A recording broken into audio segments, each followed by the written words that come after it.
The Equitable Society presents This Is Your FBI.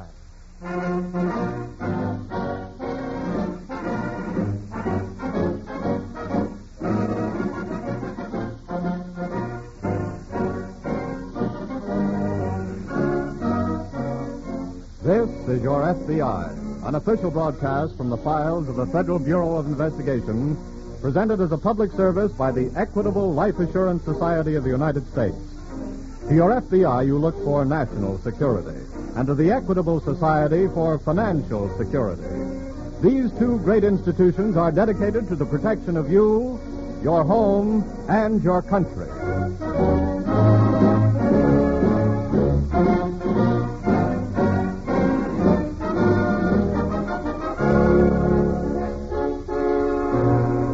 Tonight's file, The Strange Extortion.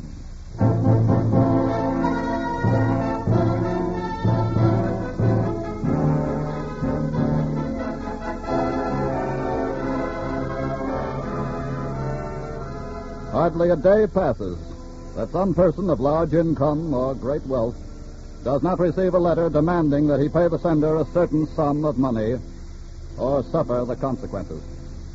The usual implication is death to himself or some member of the family.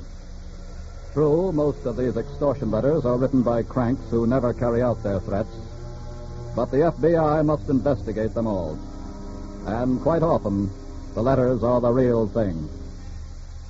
Tonight's case from the files of your FBI involving attempted extortion is one of the most extraordinary stories of its kind on record.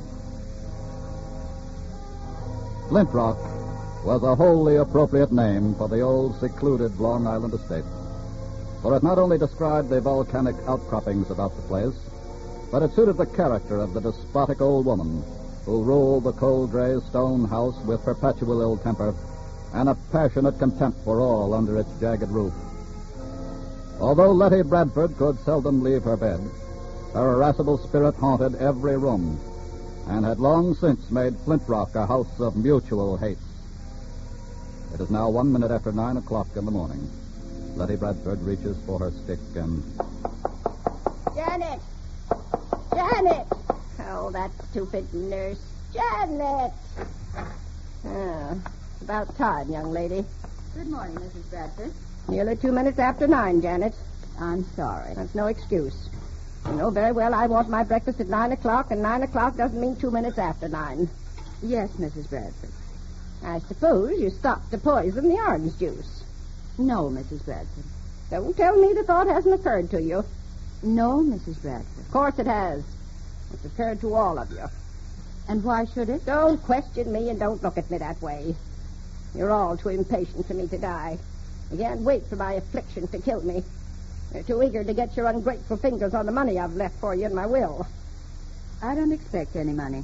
You've always paid me for my services. Inefficient as they are. Shall I pour your tea? Don't you always?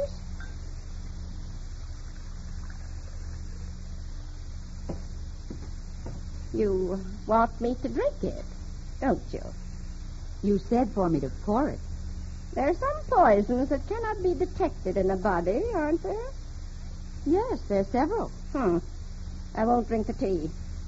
Take it away. Take it away, I say. As you wish.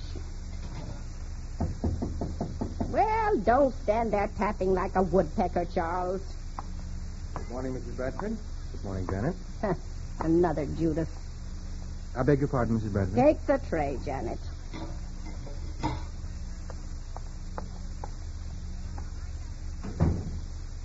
How long have you been my secretary, Charles? It will soon be 10 years. You must have robbed me of a tidy sum in that length of time. If you think I have, why don't you have me arrested? Nonsense. I admire your ability to hide your pilferings. What have you got there? The morning mail, of course. No, don't bother me with mail this morning. Where's my adoring niece? Miss Darrell is... I know, sleeping it off under a pile of ice bags. Miss Darrell stayed in New York last night. Well, they have ice bags there, too, don't they? What's that? A letter addressed to you marked confidential. Confidential poppycock. Open it. I didn't want to without your permission. Open it. Mrs. Bradford, Well, it's an extortion letter, and they threaten to... well, don't have a stroke about it. But they threaten your life unless you... Unless what? Unless you pay them $30,000 by noon tomorrow. Pay who $30,000? You are to wrap up that amount in bills of small denomination and see that the package is left in the alley behind the North Shore Bank building in Island City. And say nothing to the police or... Or they'll bash my head in, I suppose. I'd better get Judge Madison on the telephone right away. You'll do nothing of the sort. Some crank nonsense. Throw the letter away. But, Mrs. Bradford... You heard me. Throw it away. Very well. Charles, wait a minute. Yes? Why should anyone ask for $30,000? Why not $25,000 or $50,000 or $100,000? Why $30,000? It is an odd amount. There may be something to this after all, Charles. Get Judge Madison over here right away.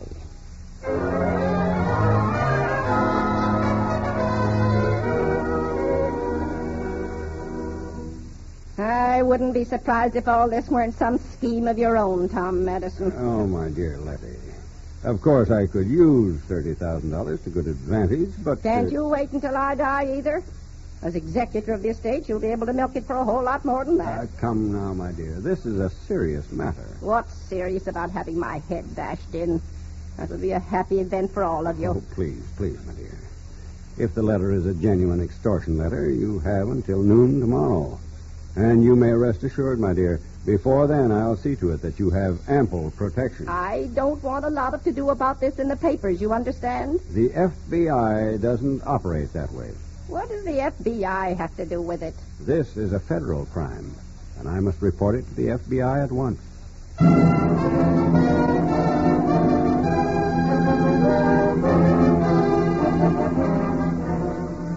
Judge Madison drove swiftly into New York and went directly to FBI headquarters, where he reported the case to Special Agent Hugh Barnes. And here is the letter, Mr. Barnes. Uh-huh. Now, this looks like the type of stationery ordinarily used for social correspondence. And whoever sent the letter was careful to use a typewriter. Now, typewriting can be as incriminating, Judge Madison, as handwriting. Each set of type leaves its own peculiar marks. But they don't necessarily prove who did the typing. No, but it's a good clue anyway. Oh, yes, of course. And who occupies the house with Mrs. Bradford? Besides the servants, there's Mrs. Bradford's personal nurse, Janice Smith. Well, what do you know about her? And not much, except that she has attended Mrs. Bradford for 3 years. Single? Yes. A young man calls on her once a week, I believe. Well, what's her attitude toward Mrs. Bradford? Frankly, Mr. Barnes, no one has any real affection for Letty Bradford.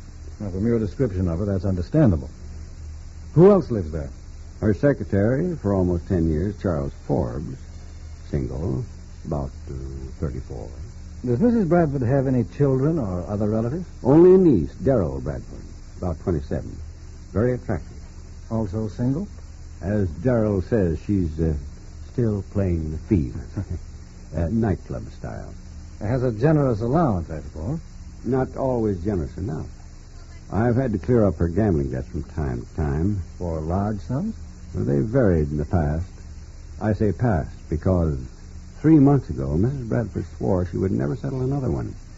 Now, what about the servants? Well, there'd be no reason to suspect any of them, except, Except whom? the chauffeur, Floyd Parker.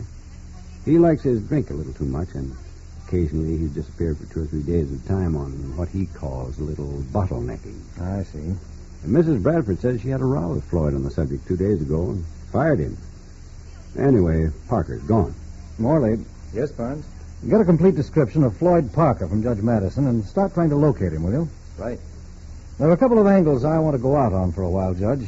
Would you be good enough to meet me this evening at the Bradford house? Certainly. And please see that everyone's there, including Darrell Bradford.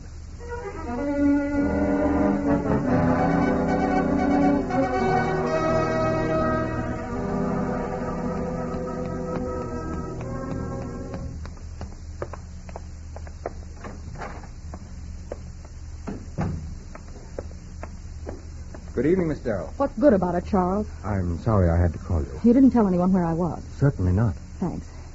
Now, why should I have to come all the way out here because that old, you name it, got some kind of crazy letter? The FBI agent wanted everybody here. FBI agent? Yes, he's been all over the house for the last 2 hours. He's in the library now, and he's already fingerprinted all of us except you. What? Yes. You mean he suspects that one of us? I guess it's their job to suspect everybody, Miss Dell. Mr. Barnes, the agent, asked me to have you come into the library as soon as you arrive. All right.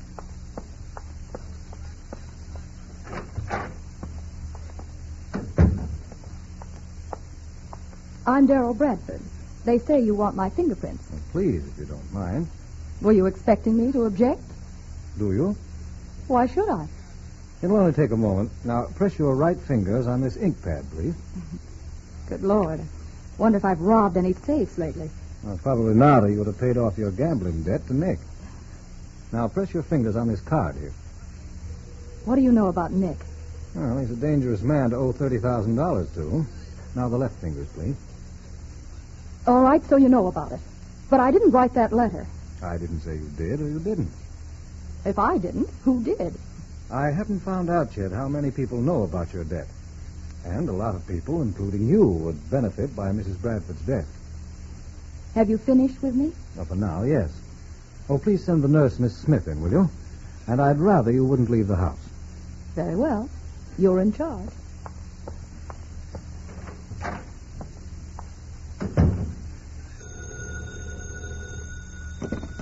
Barnes speaking. This is Morley. Any trace of the chauffeur? No, not yet. I just called to tell you I've also put out a 5-state alarm for him in case he decided to roam. Good. I'll be here for a while yet. Thanks.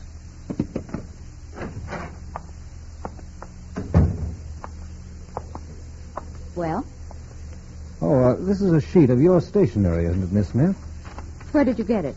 Out of your room. And I guess it's mine. Why? Well, the extortion letter was written on a sheet of paper exactly like this. And that makes me guilty, I suppose. I didn't say so. If anybody wanted to get $30,000 from Mrs. Bradford, it probably would have been... Then you knew about Darrell Bradford's gambling debt? Charles knew about it. He told me. I thought he was supposed to be a confidential secretary. Charles gets sort of confidential with me, too, Mr. Barnes. Oh? Excuse me, Mr. Barnes. Oh, yes, Charles? Judge Madison called over the other phone a few minutes ago. Said he'd been detained, but was coming right on over. Thank you. Oh, that's all for now, Miss Smith. Charles, Yes? do you recognize the typing on this sheet of paper?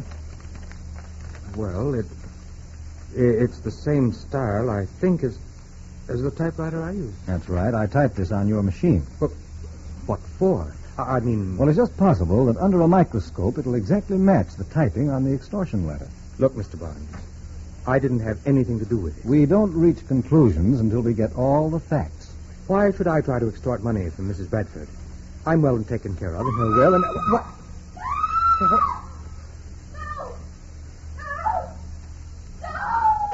Come on. Charles! It's Mrs. Bradford, Janet. She's been shot. Miss Darrell! I'm coming.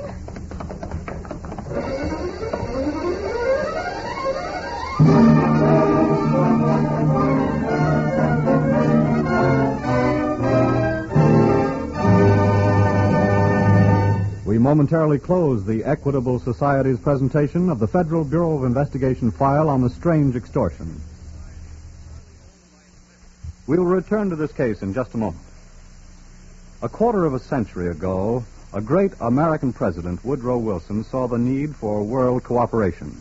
He urged the nations to get together, to drop their rivalries, to form a united front for world peace and security. Today, the ideals of this far-sighted leader are an inspiration to those who are planning to banish injustice, war, and aggression from the face of the earth. Members of the Equitable Life Assurance Society of the United States will be proud to learn that this great advocate of international cooperation was a member of their society. Like Woodrow Wilson, this society also stands for security through cooperation. In fact, the Equitable Society is an excellent example of the advantages of cooperation. Instead of trying to struggle with their security problems alone and unaided, 3.25 million Americans have joined forces in the Equitable Society. Instead of continually worrying about the financial future of their families, Equitable members have shifted that burden onto the broad shoulders of their society.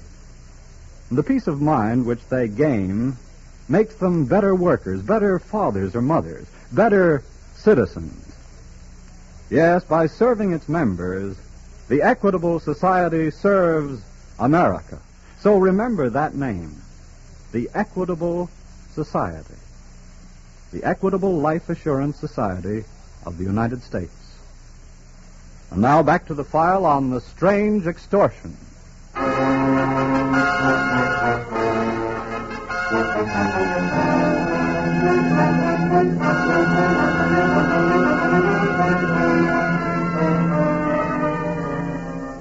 In the case of Letty Bradford, mailing the extortion letter was a federal offense. But when Mrs. Bradford was found apparently dying of a bullet wound above the right temple, Special Agent Hugh Barnes called Inspector Blanton of the Homicide Bureau, who took charge of the house and posted men to see that no member of the household tried to leave. Agent Barnes, however, continued to conduct the investigation. Letty Bradford's doctor, Inspector Blanton, Barnes, and the nurse, Janet Smith, herself under suspicion in connection with the letter, have been in Mrs. Bradford's room for some 30 minutes now. Judge Madison, who arrived shortly after the shooting, is standing outside in the hall with Charles Forbes, Mrs. Bradford's secretary. As the door opens and Barnes steps in. Well, Mr. Barnes? Mrs. Bradford. The bullet didn't penetrate as we thought at first. The pistol was evidently fired at such an angle as to cause only a deep scalp wound and severe powder burns. You mean... She's unconscious now, but largely from shock. She'll live. Oh. Judge Madison, did you ever see this gun before? Why, yes. Was that the pistol It was found on the floor behind her bed. That's Mrs. Bradford's pistol, Barnes. Mrs. Bradford? I didn't know she had one. Yes, Charles. I bought it for her myself 3 weeks ago. Said she wanted one for protection, so I humored her. Thank you, gentlemen. Do you know where I can find Miss Darrell? Oh, yes. She went downstairs just before you came out, sir. I saw her going toward the library. Oh, thanks, Charles. And, Judge Madison. Yes? Inspector Blanton says no one is to leave the house just yet. If you'll excuse me now, please.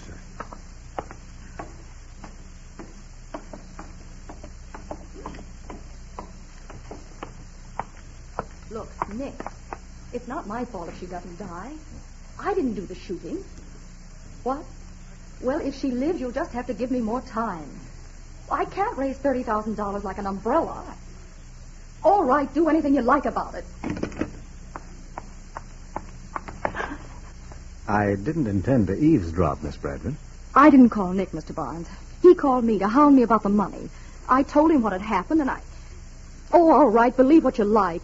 I'm on my way to New York. I merely stopped to give you the doctor's verdict. Your aunt will live.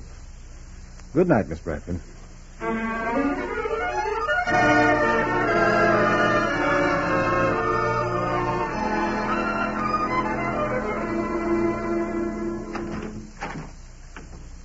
Morning, Barnes.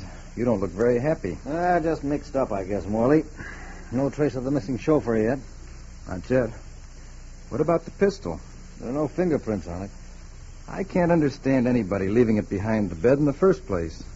And you got to her so fast, I don't see how they had time to escape. Well, they didn't use the window. That's a cinch. You suspect anyone in particular yet? Well, look, Morley, it's easy to suspect nearly everybody out there. Most all of them have acted funny about one thing or another. The nurse about the stationery, the secretary about the type, Darrell Bradford about $30,000. And they all stood to gain by Mrs. Bradford's death. Yes? Here's the laboratory report on the extortion letter, Mr. Barnes. Good. What's the verdict, Barnes? That's very interesting. The extortion note was typed on the secretary's machine. Yeah? And the only fingerprints on the letter are his. Oh, wait a minute. Here's something else. Also found on the stationery were microscopic traces of purple suede fuzz. Uh-oh. As if it had been handled by someone wearing purple suede gloves. I'll take it. Barnes speaking. Oh, hello, Doctor. Yes? Yes, I see. I'll be there. Thank you very much. That's Mrs. Bradford's doctor. He wants to keep her quiet for the rest of the day, but says she should be able to talk to me by tonight. Good. In the meantime, I'm going to do a little checking on Nick today. And if you get any word on the chauffeur, call me at the Bradford house tonight. Right.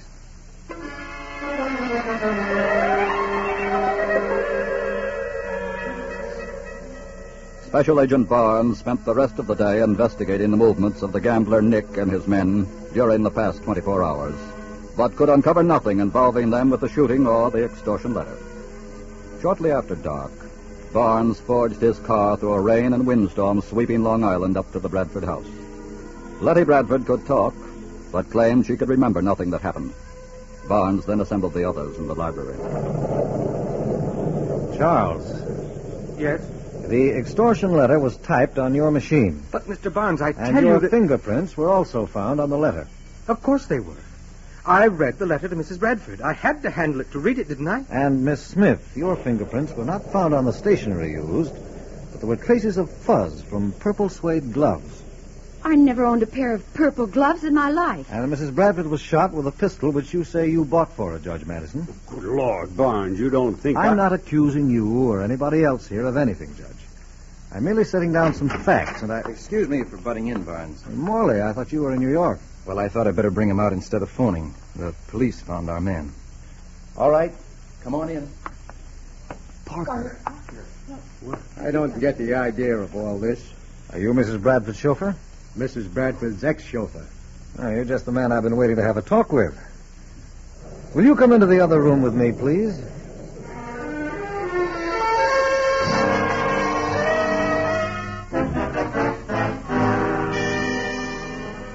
"30 minutes later, Special Agent Barnes emerged from his talk with the chauffeur, whispered something to Janet Smith, the nurse, who immediately set off upstairs. Then Barnes called Judge Madison to one side. Well, Barnes? I think I have it all cleared up now, Judge. Parker, the chauffeur? No, but he was very helpful. He knew something? Yes, something that completely clears Miss Darrell, the nurse, and Charles. Oh?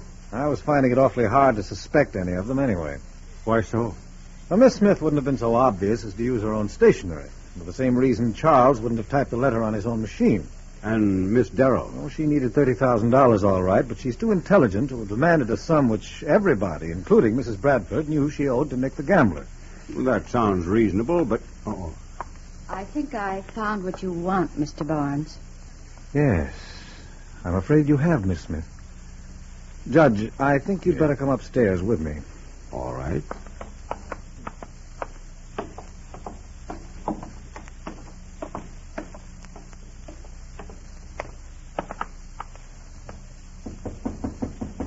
Don't stand out there and knock.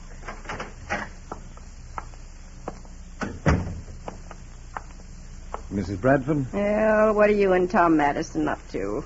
when you fired Floyd Parker 3 days ago, you gave him a handsome sum of money to soothe his feelings. Well, what if I did? It's my money. You also gave him a letter to mail. A letter addressed to yourself. What are you trying to say, Are young these your man? purple suede gloves? Well, Oh, certainly they're mine. What are you doing with them? The person who wrote the extortion letter used Miss Smith's stationery, Charles's typewriter, the amount of Miss Darrell's gambling debt, and wrote it while wearing purple suede gloves. Well, what if they And did? furthermore, she sought to escape an uncomfortable death from disease. At the same time, put the suspicion of murder on the beneficiaries of her will, whom she holds in contempt, by attempted suicide with a gun registered in Judge Madison's name. Well, Mrs. Bradford? All right. All right. I did it. It's all true. And I have only one regret. It didn't work.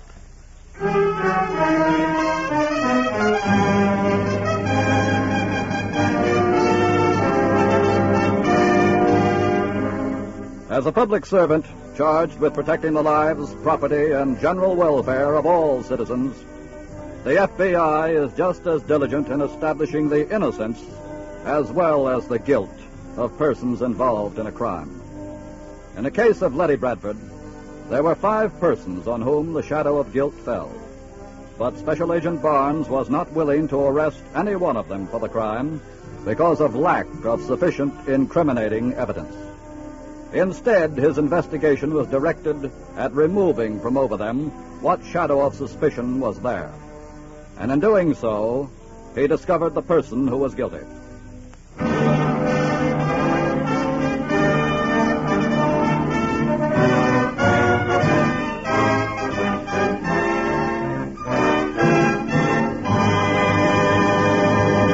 You'll hear about the disposition of this case in just a moment. But now, will you join the Equitable Society in a salute to the American industry which employs more men than any other except farming? An industry which is most typical of democracy and free enterprise because it is made up of many thousands of little businesses. A salute to the architects, engineers, lumbermen, the contractors, plumbers, electricians, masons, and carpenters who constitute America's great building construction industry. During the war, these were the men who built army camps and vitally needed factories almost overnight. During the post-war years ahead, this is the industry which will be the wheelhorse of our national prosperity. Authorities estimate that the building construction industry will erect 1 million homes a year for the next 10 years and will give employment to 4 to 5 million men. Today, the need for more manpower is acute in this industry, and it can be counted on to provide large numbers of jobs for ex-war workers and returning servicemen. For many years, the Equitable Life Assurance Society of the United States has been closely associated with the building construction industry. Equitable Society funds have made possible the construction of countless homes, factories, and business buildings. Every time a member of the Equitable Society pays a life insurance premium, he knows that his money is helping to make jobs for millions of his fellow Americans. For just as Equitable Society dollars were fighting dollars in wartime, so at all times they are security dollars for you, your home, and your country.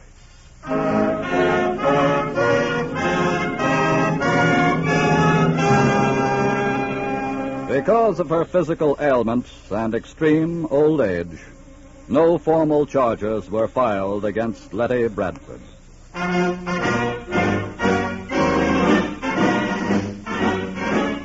Next week on the Equitable Society's presentation of This Is Your FBI, be sure to hear the adaptation of the forthcoming 20th Century Fox motion picture, The House on 92nd Street, relating the counter-espionage work of the FBI in protecting the secret of the atomic bomb. Featured on this broadcast will be the original stars of the picture, William Ives, Lloyd Nolan, and Signe Hasso. The incidents used in tonight's Equitable Society's broadcast are taken from the files of the Federal Bureau of Investigation. However, all names used are fictitious, and any similarity thereof to the names of persons living or dead is accidental. Tonight's broadcast was directed by William M. Sweets. The music was under the direction of Frederick Steiner. The author was Frank Ferries, and your narrator was Dean Carlton.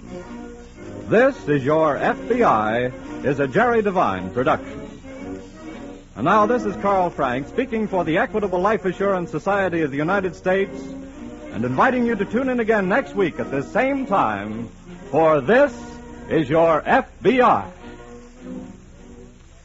Want to sit in on a thrilling court case? Well, then join the audience of famous jury trials which follows now over most of these stations. This is the American Broadcasting Company.